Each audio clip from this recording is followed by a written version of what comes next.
Well folks, that's the first week over.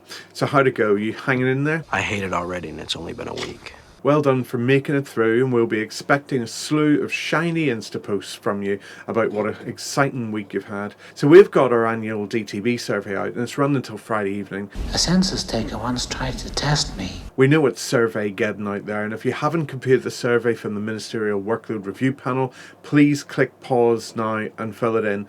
We cannot overestimate how important it is that you tell the independent review your experiences of workload these past few years. I'm as mad as hell, and I'm not going to take this anymore! As for our survey, well, it's a real quickie, and it's looking at your experience of DTBs and workload so far this year.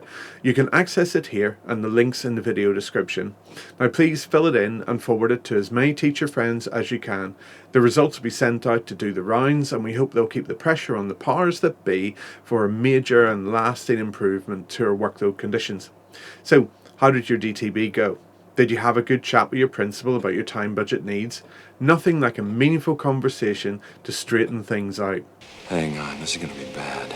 So, marking is directed time, except when it's not directed time, and you should be given time to mark out of your 1265 hours, except when your boss thinks that marking isn't directed time, because they think directed time is only when you're in school, even though directed time can be done at any reasonable time or place. So it probably is directed time, though workload agreements can be complicated, and someone should write a book about that. So they might put it in your PPA time, although they're not meant to erode that time because you need it to prepare your lessons, and you have to prepare those lessons, otherwise you'll have a nervous breakdown. So you bring the preparation home, which gets in the way of your family time, but that's okay because your kids have their iPad and your husband has an AI girlfriend. Now, coursework definitely isn't lesson marking, so you should get time for that, but someone from EA said you shouldn't, and though EA said that never happened, your head teacher thinks it did. So you're not getting time to mark coursework because then there wouldn't be time for meetings, and meetings are important, so you bring your coursework home because teachers know what they signed up for. It's a vacation for the kids, it's just a job, and if you go the extra mile now, it'll help you get promoted later. But no, I can't give you that in writing. That's not how these things work.